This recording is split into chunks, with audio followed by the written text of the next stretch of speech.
1970 के दशक का बॉम्बे नम हवा में नमक से ज्यादा बारूद घुला हुआ था। कानून की किताबें मौजूद थीं, मगर सड़कों पर उनका कोई वजूद नहीं था। यहाँ फैसले अदालतों में नहीं, गलियों की खामोशी में होते थे। एक निगाह, एक इशारा और किसी की किस्मत लिख दी जाती थी। इसी अंधेरी दुनिया का सबसे बड़ा नाम था करीम लाला। डोंगरी की तंग गलियों में जब वो निकलता था तो भीड़ खुद ब खुद दो हिस्सों में बंट जाती थी। दुकानदार अपनी नजरें झुका लेते और पुलिस वाले अनदेखा करना बेहतर समझते।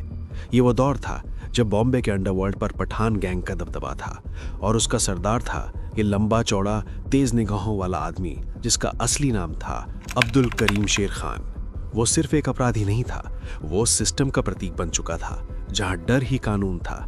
अफगानिस्तान से आए पठानों के नेटवर्क, सूदखोरी, जुए के अड्डे, तस्करी और इलाके पर पकड़, इन सब ने मिलकर उसे डोंगरी का बेताज बादशाह बना दिया था। उसके दरबार में फिल्मी सितारों से लेकर छोटे गुंडे अखाजरी लगाते थे।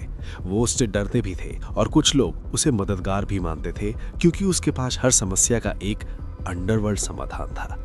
लेकिन इस कहानी का असली रोमांच यहाँ से शुरू नहीं होता, क्योंकि उसी शहर में, उसी दौर में कुछ ऐसे नाम भी जन्म ले रहे थे जो आगे चलकर इस साम्राज्य को चुनौती देने वाले थे। एक नई पीढ़ी, नई सोच और अपराध की एक नई शैली। और यही आने वाला टकराव बॉम्बे की सड़कों को खून से रंगने वाला था। वो आदमी अब सिर्फ एक नाम नहीं रहा था, वो एक व्यवस्था बन चुका था। डर की व्यवस्था, एहसान की व्यवस्था, वफादारी की व्यवस्था। डोंगरी से लेके भायकला तक उसकी इजाजत के बिना पत्ता तक नहीं हिलता था। लोग कहते थे जब तक करीम लाला है बॉम्बे के अंडरवर्ल्ड में किसी और सूरज की जगह नहीं। लेकिन इतिहास गवाह है, हर साम्राज्य अपने साथ अपना अंत भी लिखता है। और करीम लाला के साम्राज्य के अंत की पटकथा लिखी जा रही थी उसी शहर की उन्हीं गलियों में, एक ऐसे लड़के के हाथों जो कभी इन्हीं रास्तों पर भागा भागा फिरता था, जिसने इन्हीं चेहरों को देखा, इन्हीं नियमों को समझा और फिर उन्हीं नियमों को तोड़ दिया। उस लड़के का नाम था दाऊद इब्राहिम, एक पुलिस कांस्टेबल का बेटा, इब्राहिम कास्कर का बेटा। बचपन डोगली में, आंखों के सामने अंडरवर्ल्ड का उभार और दिमाग में एक सवाल, डर से चलने वाली दुनिया पर राज कैसे किया जाता है। दाऊद ने देखा कि पुराना अंडरवर्ल्ड ताकत और दहशत से चलता है। उसने तय किया वो इसे दिमाग, नेटवर्क और पैसे से चलाएगा। धीरे धीरे छोटे मोटे अपराधों से शुरू हुई उसकी यात्रा तस्करी, हवाला और अंतर्राष्ट्रीय संपर्कों तक पहुंच गई। जहां पठान गैंग इलाके के दम पर राज करता था, वहीं दाऊद रिश्तों, पैसों और प्लानिंग से अपना जाल बुन रहा था। ये सिर्फ दो गैंगों की लड़ाई नहीं थी, ये दो सोचों की टक्कर थी। एक तरफ पुराना राज, रौब, रसूख और डर। दूसरी तरफ नया खेल, रणनीति, स्पीड और नेटवर्क। और जब ये दो दुनियाएं सामने आई तो बॉम्बे की सड़कों पर सिर्फ गोलियां नहीं चली, एक युग खत्म हुआ और एक नए अंडरवर्ल्ड का जन्म हुआ। ये टकराव सिर्फ गैंगों का नहीं था, ये दौरों का टकराव था।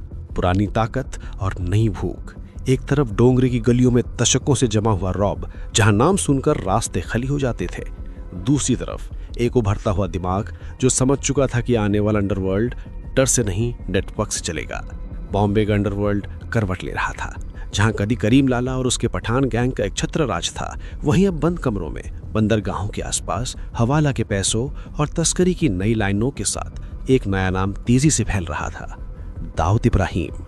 ये बदलाव अचानक नहीं आया, ये एक सोची समझी चाल थी। दाऊद ने सीखा था कि पुराना अंडरवर्ल्ड इलाके पकड़ता है, नया अंडरवर्ल्ड रास्ते पकड़ता है। पैसों के रास्ते, लोगों के रास्ते। और जब पैसे की ताकत बढ़ती है तो बंदूक अपने आप झुकने लगती है। धीरे धीरे लोग खेमे बदलने लगे, वफादारियां टूटने लगीं।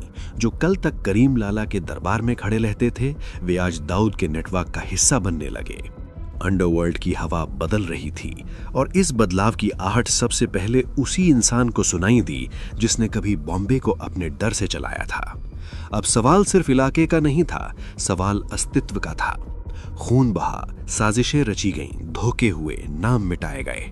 और इस पूरे खेल के बीच एक सवाल आज भी गूंजता है, आखिर एक अफगान मूल का वो शख्स जो कभी इस शहर का सबसे खौफनाक नाम था, कैसे बेबस पड़ गया एक पुलिस कांस्टेबल के बेटे के सामने। यही वो मोड़ है जहां से ये कहानी सिर्फ अपराध की नहीं रहती, ये बन जाती है पावर शिफ्ट की कहानी, जिसने बॉम्बे के अंडरवर्ल्ड का नक्शा हमेशा के लिए बदल दिया। तो चलिए कहानी को जड़ों से पकड़ते हैं। वापस चलते हैं 1940 के दशक में। तब ये शहर मुंबई नहीं, बॉम्बे था। ब्रिटिश हुकूमत का सबसे व्यस्त बंदरगाह। समुद्र के रास्ते यहां सिर्फ माल नहीं आता था, किस्मतें आती थीं। दुनिया के अलग अलग कोनों से लोग उतरते थे, कोई रोजगार की तलाश में, कोई पहचान बनाने और कुछ सिस्टम की दरारों में अपना साम्राज्य खड़ा करने। गोदियों पर दिन रात जहाज लगते थे। कपड़ा मिलों की सायरन शहर की धड़कन तय करती थीं। भीड़, पसीना, नमकीन हवा और कानून की पकड़ से फिसलती हुई एक अंडरवर्ल्ड अर्थव्यवस्था जो चुपचाप आकार ले रही थी। इसी दौर में अफगानिस्तान की पहाड़ियों से कुछ पठान परिवार इस शहर में आकर बसे। लंबा कद, सख्त मिजाज और उधार वसूली की सख्त परंपरा। धीरे धीरे उन्होंने डोंगरी, भायटला और नागपाड़ा जैसे इलाकों में अपनी पकड़ बना ली। शुरुआत सूदखोरी से हुई, फिर जुए के अड्डे, अवैध वसूली और बंदरगाह के आसपास होने वाली छोटी मोटी तस्करी में दखल। ब्रिटिश राज के लिए शहर व्यापार का केंद्र था। इन लोगों के लिए यह शहर अवसर का केंद्र बन गया। यहीं इन्हीं गलियों में एक नाम उभरने लगा, करीम लाला। एक ऐसा शख्स जो पहले सिर्फ अपने लोगों का सरदार था, लेकिन वक्त के साथ पूरे इलाके का फैसला करने लगा। उस समय किसी ने नहीं सोचा था कि ये नींव आगे चलकर बॉम्बे के अंडरवर्ल्ड का पहला संगठित ढांचा बनेगी और इसी ढांचे को दशकों बाद एक नया लड़का चुनौती देगा। लेकिन वो कहानी आगे है। अभी के लिए 1940 का बॉम्बे अपनी रफ्तार में दौड़ रहा है, जहां कानून ऊपर है और जमीन पर ताकत। व्यापार के लिए, रोजगार के लिए और कुछ लोग सिर्फ किस्मत आजमाने के लिए इस शहर में उतरते थे। उन्हीं में से एक नौजवान था करीम लाला। अफगानिस्तान के कुनार प्रांत से आया ये लंबा चौड़ा युवक, चौड़े कंधे, सख्त चेहरा और आंखों में एक अलग सी चमक लिए बॉम्बे की मिट्टी पर उतरा। वो भीड़ में शामिल होने नहीं आया था, वो भीड़ से अलग दिखने आया था। शुरुआत में उसने वही किया जो उस दौर में कई पठान प्रवासी करते थे, सूद पर पैसा देना। मिलों में काम करने वाले मजदूर, बंदरगाह पर पसीना बहाने वाले कुली, छोटे दुकानदार जरूरत पड़ने पर इन्हीं पठानों के पास आते थे। पैसा तुरंत मिलता था, मगर वापसी सख्ती से होती थी। धीरे धीरे ये काम सिर्फ उधार तक सीमित नहीं रहा। वसूली में ताकत जुड़ी, ताकत के साथ डर जुड़ा और डर के साथ नाम। डोंगरी, नागपाड़ा, भायखला, इन इलाकों में उसका प्रभाव बढ़ने लगा। जुए के अड्डों की हिफाजत, अवैध वसूली, बंदरगाह के आसपास होने वाली छोटी मोटी तस्करी, हर जगह उसकी मौजूदगी दर्ज होने लगी। ये वो दौर था जब अंडरवर्ल्ड अभी बिखरा हुआ था। कोई संगठित ढांचा नहीं था। अलग अलग लोग अलग अलग काम कर रहे थे, लेकिन करीम लाला ने इन टुकड़ों को जोड़ना शुरू किया। उसने सिर्फ गुंडागर्दी नहीं की, उसने कंट्रोल बनाना शुरू किया। लोग उससे डरते भी थे और जरूरत पड़ने पर उसी के पास आते भी थे। धीरे धीरे वो सिर्फ एक सूदखोर या गुंडा नहीं रहा, वो इलाके का फैसला करने वाला आदमी बन गया। बॉम्बे अब उसके लिए शहर नहीं रहा था, ये उसका मैदान बन चुका था। शुरुआत भले छोटे मोटे कामों और मजदूरी से हुई हो, पर करीम लाला की फितरत में एक बात साफ थी, वो किसी के नीचे टिकने वालों में से नहीं था।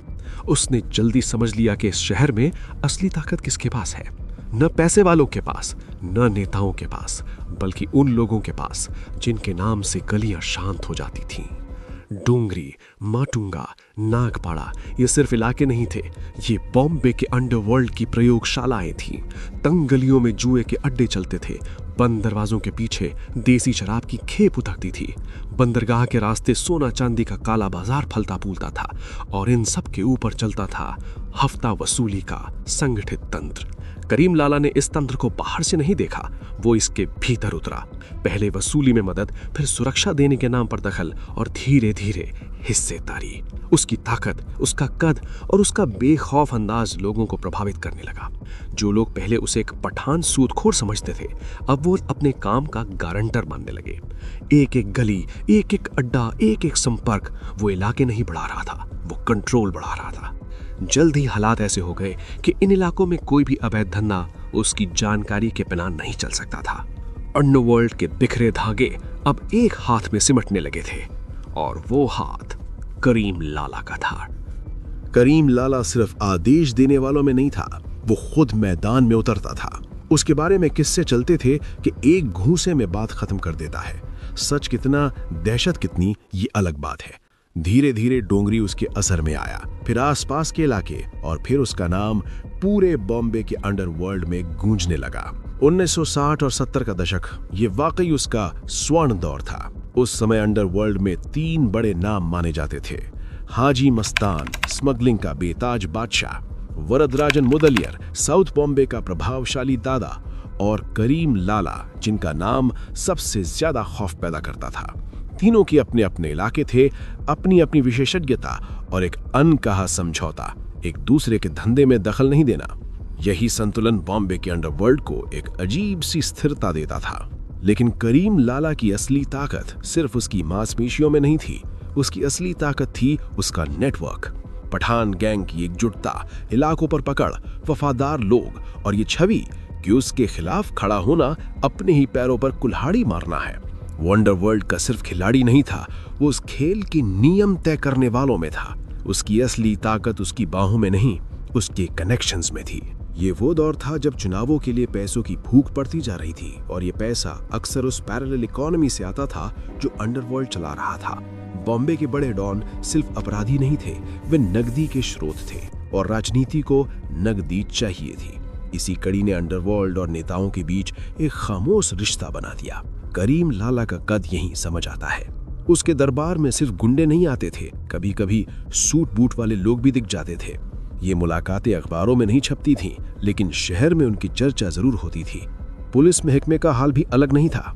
थानों में बैठे अफसर जानते थे कुछ नाम ऐसे हैं जिन्हें फाइलों में लिखना ही मुसीबत बुलाना है। कार्रवाई से ज्यादा संतुलन बनाए रखना जरूरी समझा जाता था। नतीजा ये हुआ कि अंडरवर्ल्ड का प्रभाव जमीन से उठकर सिस्टम तक महसूस होने लगा। करीम लाला अब सिर्फ डोंगरी का नाम नहीं रहा था, वो उस दौर की उस हकीकत का प्रतीक बन चुका था जहां अपराध, पैसा और प्रभाव तीनों एक ही धागे में बंधे थे।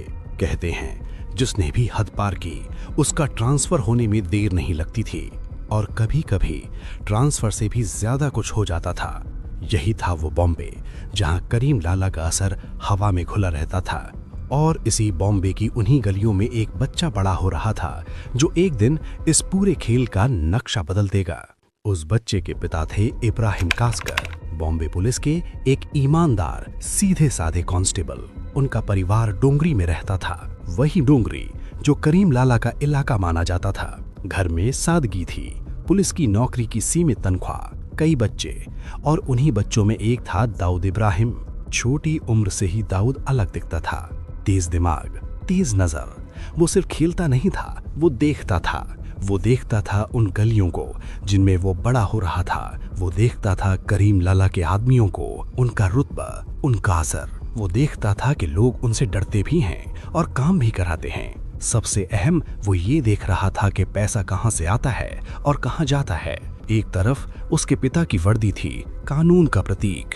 दूसरी तरफ गली में घूमते लोग थे जिनके पास कानून से ज्यादा ताकत दिखती थी। यही विरोधाभास दाऊद के भीतर चुपचाप कुछ गढ़ रहा था। एक पुलिस वाले के घर में पला बढ़ा लड़का, और उसने वही रास्ता चुना जिसके खिलाफ उसके पिता की वर्दी खड़ी थी। दाऊद इब्राहिम की शुरुआत भी बहुत साधारण थी। छोटी चोरियां, झड़पें, लोकल गैंगों के लिए इधर उधर के काम। अंडरवर्ल्ड की सीढ़ी के सबसे निचले पायदान पर उसकी जगह बनी।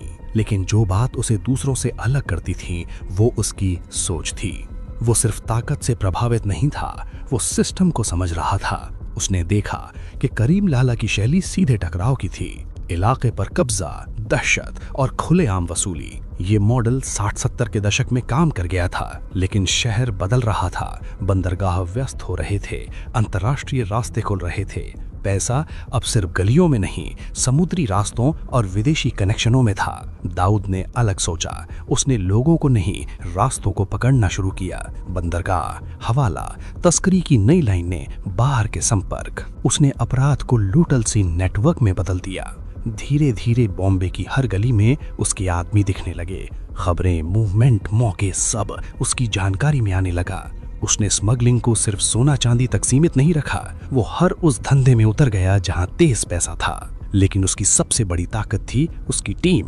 उसने एक ऐसी गैंग खड़ी की जो सिर्फ पैसे के लिए नहीं, उसके लिए वफादार थी। लोग जो उसके इशारे पर चलें और जरूरत पड़े तो उसके लिए मरने को भी तैयार रहें। यहीं से अंडरवर्ल्ड का खेल बदलना शुरू हुआ। 1980 का दशक, बॉम्बे बदल रहा था, शहर फैल रहा था, पैसा बढ़ रहा था और अंडरवर्ल्ड भी अपना रूप बदल रहा था।